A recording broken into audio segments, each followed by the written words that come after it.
우리에게 주신 하나님 말씀은 구약성경 784쪽에 있는 욥기 23장 8절에서 10절 말씀입니다.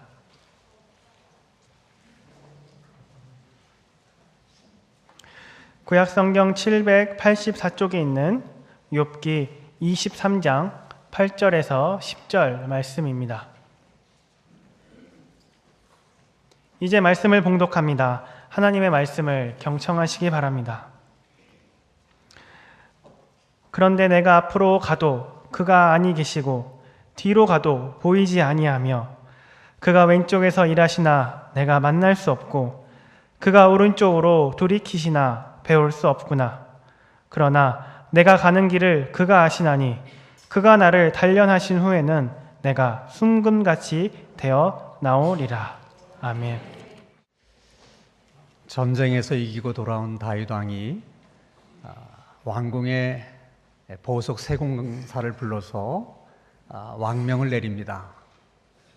너는 나를 위하여 반지를 만들라.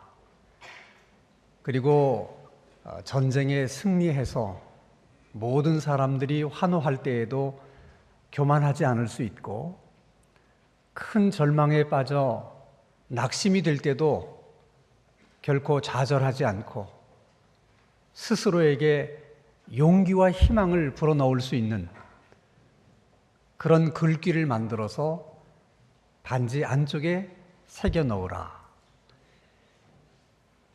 왕명을 받은 보석 세공사는 정성을 다해서 정말 아름다운 반지 하나를 만들어냅니다. 그런데 정작 그 반지 안쪽에 새겨 넣을 적당한 글귀가 생각나지 않는 것입니다. 많은 시간 고민을 하다가 지혜롭기로 소문난 솔로몬 왕자를 찾아갑니다. 한참을 생각하던 솔로몬은 이런 글귀를 적어 놓으라고 일러줍니다. 그 글귀는 이 또한 지나가리라 하는 글귀입니다. 유대 경전 주석서인 미드라시에서 나오는 이야기입니다. 이 또한 지나가리라. 2차 세계대전 당시에 유태인들은 이 귀절 하나를 붙들고 그 무시무시한 나치의 공포를 이겨낼 수 있었다고 합니다. 이 또한 지나가리라. 우리 인생이 잘 나갈 때도 꼭 되새겨야 할 글귀지만은 우리 인생에 어려움이 찾아오고 그리고 역경과 고난이 찾아올 때도 이 글귀를 꼭 되새기고 기억할 필요가 있는 말이라고 생각합니다. 성경에 많은 인물들이 등장을 합니다. 그 많은 사람들 가운데서 정말 인간의 힘으로는 견뎌내기 어려운 고통의 삶을 살아갔던 사람이 두 사람 있습니다. 신약에서는 예수님이고 그리고 구약에서는 욥입니다. 예수님은 예수님이니까 그렇다 치더라도 도대체 욥이라고 하는 사람은 어떤 사람이었길래 정말 인간의 힘으로 견디기 어려운 그런 시련과 역경과 고난을 그렇게 잘 극복하고 이겨낼 수가 있었을까? 정말 많이 궁금한 내용입니다.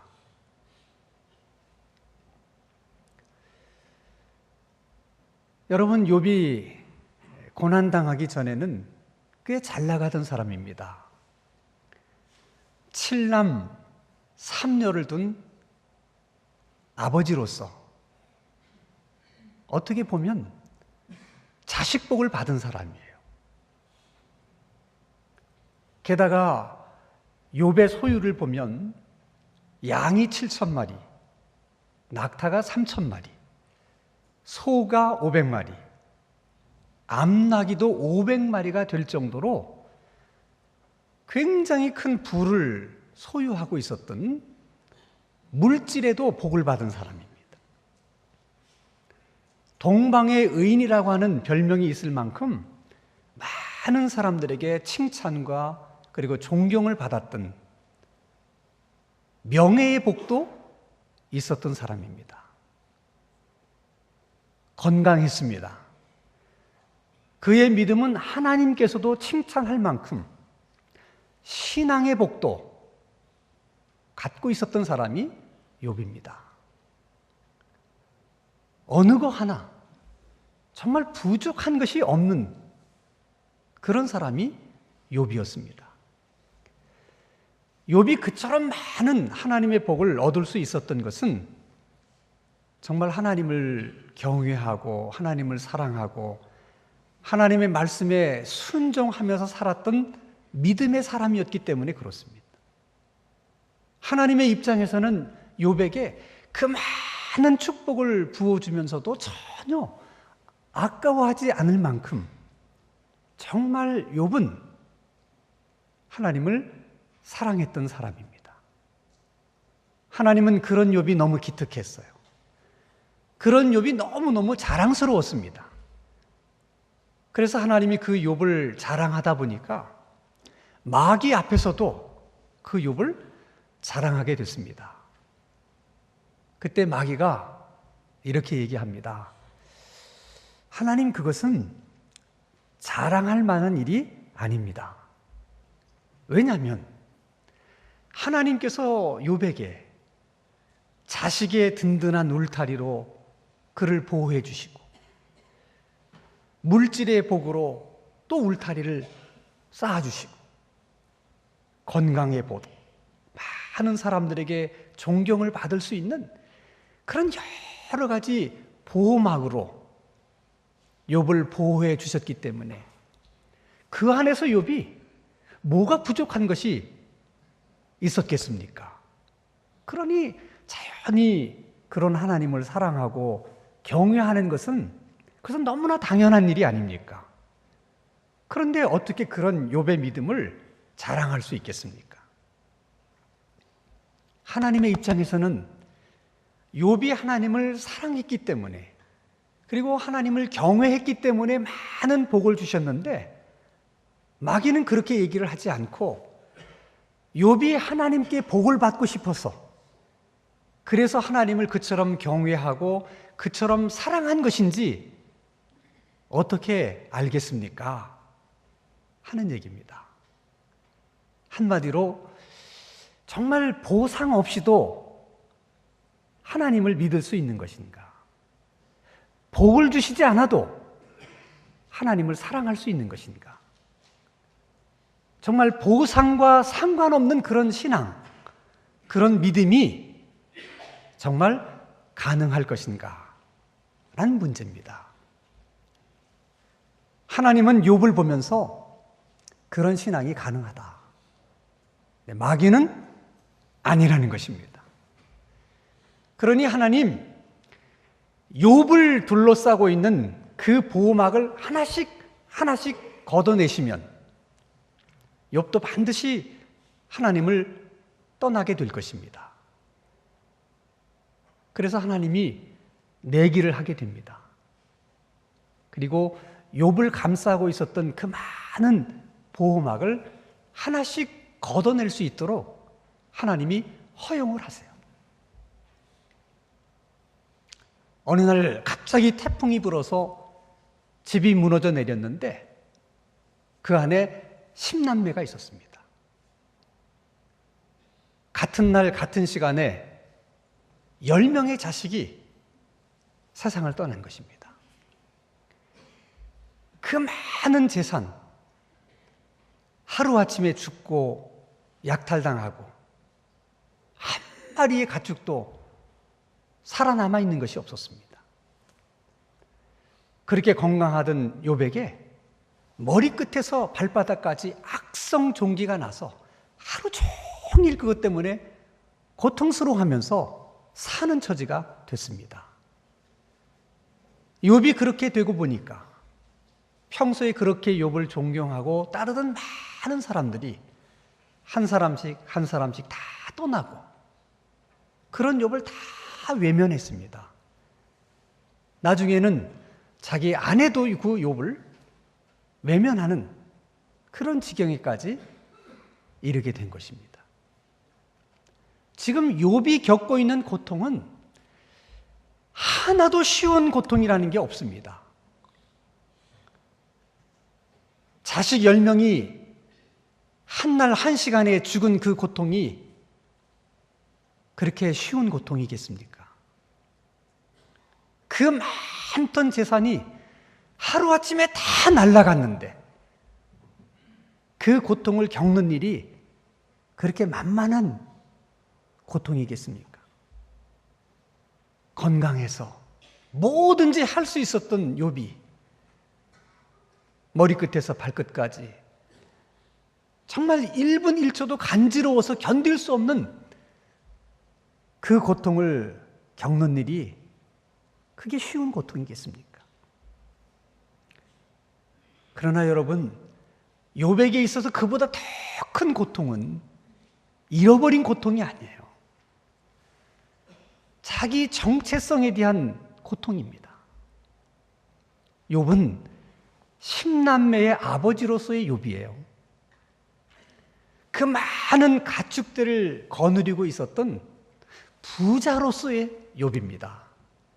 많은 사람들에게 그래도 인정받고 존경받았던 그런 사람으로서의 욥이에요.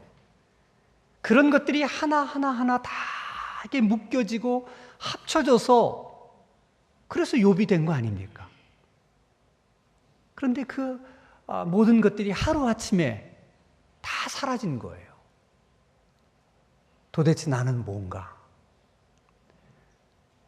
그런 욥을 자기 자신이 생각할 때 얼마나 자기 자신에 대한 회의가 들었겠습니까? 이렇게 욥이 자기 생애 가운데 가장 힘들고 어려워할 때 그 소식을 전해들은 친구들이 욥을 찾아옵니다. 욥을 위로해 주기 위해서. 그리고 욥에게 도움을 주기 위해서 찾아온 거예요. 친구들은 생각합니다. 어떻게 해야 우리가 욥을 도울 수 있을까?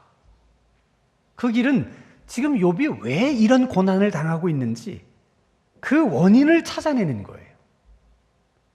그런데 그 당시 모든 사람들의 생각 속에 뿌리 깊게 내리고 있었던 생각의 틀 가운데 하나가 인과응보라고 하는 생각의 틀입니다. 원인이 없는 결과가 없고 그리고 결과가 없는 원인도 없다. 사람이 선하게 살면 그에 상응하는 선한 결과가 있는 것이고 또 사람이 악하게 살면 악하게 산 대로 상응하는 결과가 있는 것이다. 그렇게 생각하는 것이 인과응보의 사고입니다. 그런 생각의 틀로 욥을 보니까 문제의 원인이 무엇인지 금방 답이 나옵니다. 네가 그렇게 힘들고 고통스러워하는 그런 고난을 겪고 있는 것은 네가 그만한 어떤 잘못을 저질렀기 때문이다. 그러니 잘 생각해봐라. 뭘 잘못했는지, 무슨 죄를 지었는지, 그리고 빨리 반성하고 돌이키고 뉘우치고 회개해라. 그러면 하나님이 네가 잃어버린 모든 것들을 되찾게 해주시고 회복해 해주실 것이다. 친구들은 정말 욥을 도와주기 위해서 충고한 것입니다.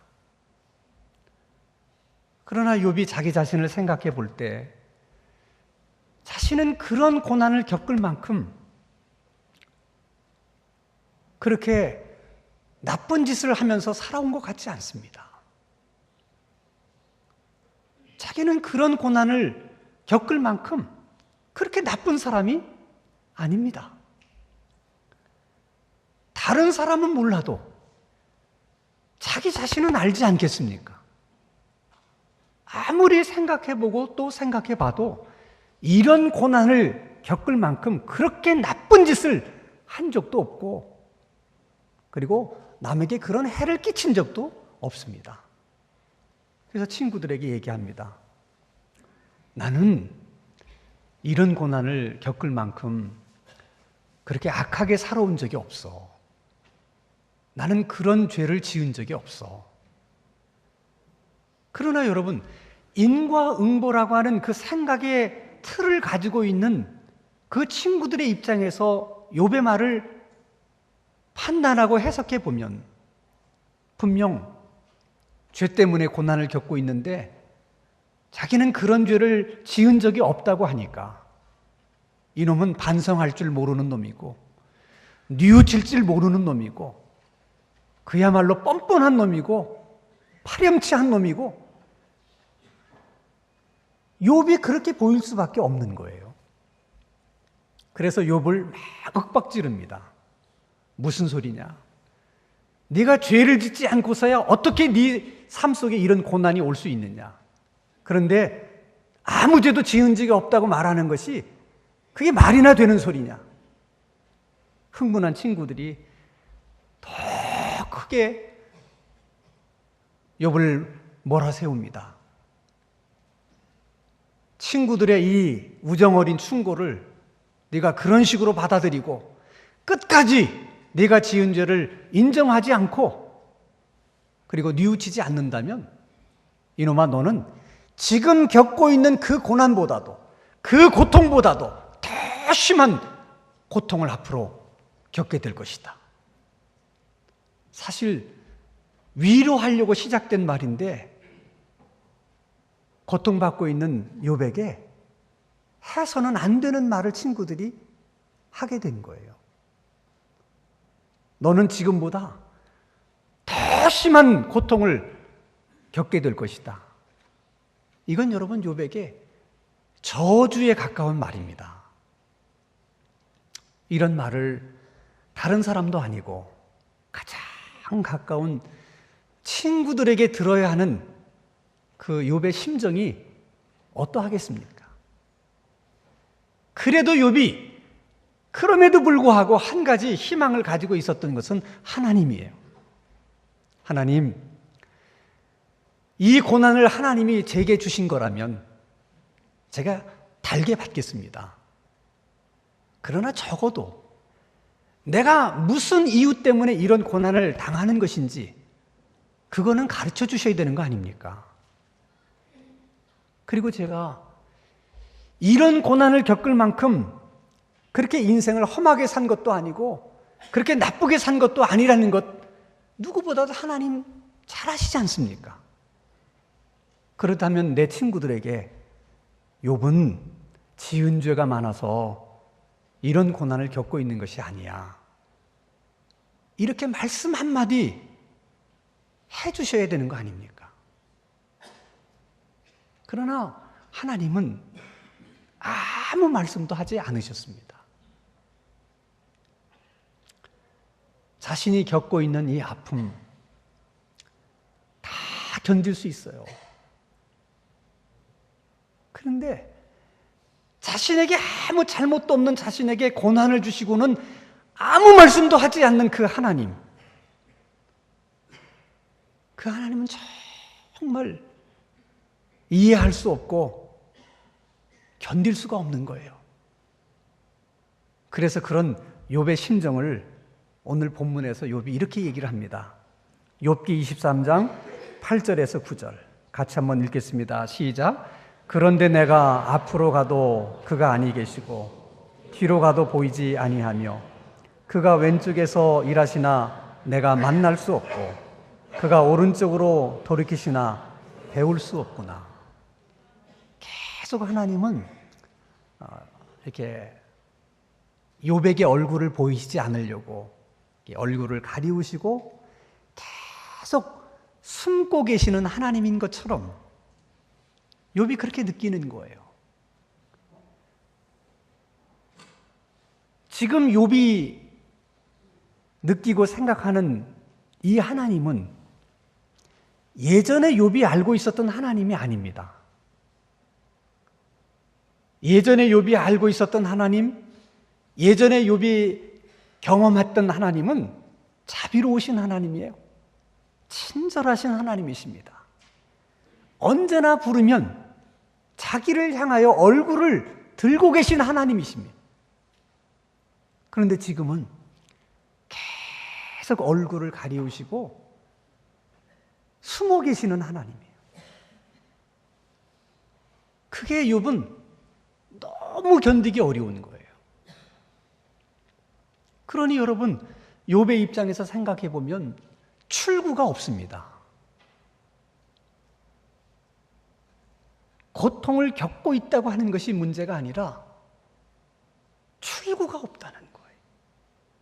하나님마저 얼굴을 가리우시고 숨으시는데 그 상황에서 욥에게 무슨 소망이 있겠어요?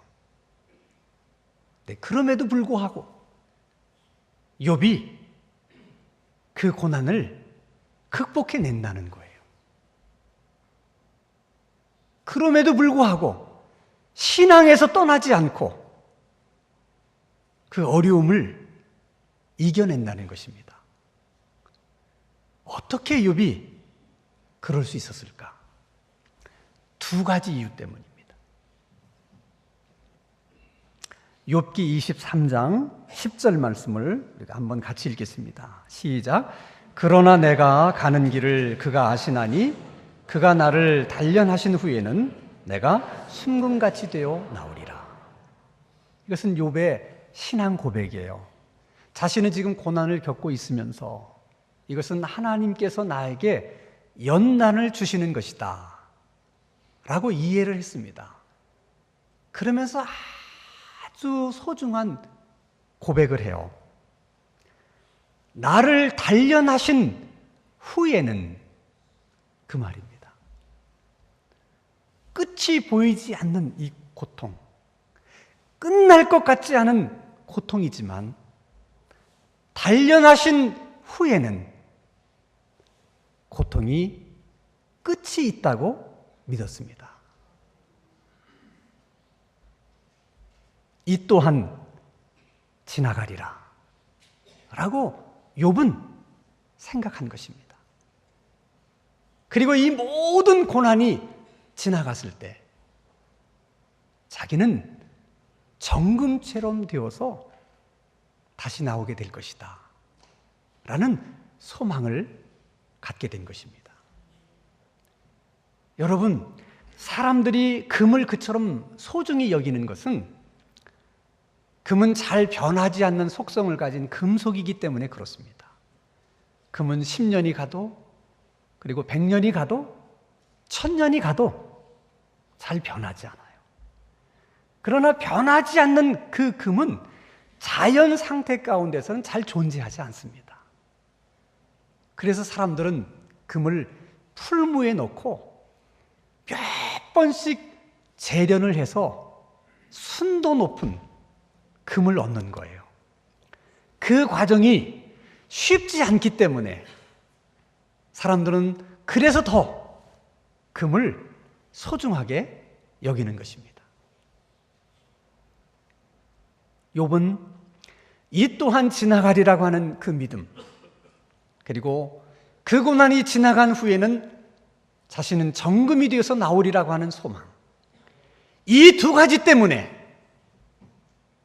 신앙에서 떠나지 않은 거예요. 그 두 가지를 붙들고 끝까지 고난과 싸워서 결국 이겨내는 것입니다. 자, 그러면 중요한 것은 이 또한 지나가리라고 생각했던 욥의 생각처럼 정말 욥의 고난은 지나간 것일까? 그 고난이 지나간 후에 나는 정금이 되어서 나오리라고 소망했던 욥의 소망처럼 정말 욥은 정금이 되었는가 하는 것입니다. 언제까지나 계속해서 욥에게 얼굴을 가리우시고 숨어만 계실 것 같은 하나님께서 어느 날 욥에게 나타나십니다. 욥을 만난 하나님이 욥에게 아주 중요한 두 가지의 가르침을 주십니다. 하나는 너는 입버릇처럼 말하기를 나는 왜 아무 잘못도 없는데 하나님께서 이런 고난을 내게 주시고 그 이유에 대해서는 침묵하시는가? 나는 그런 하나님을 이해할 수 없다고 너는 말하지만 네가 하나님이 하는 모든 일을 네가 다 알 수 있겠느냐? 그런 것처럼 하나님께서 하시는 모든 일들을 내가 너에게 설명할 수 있겠느냐?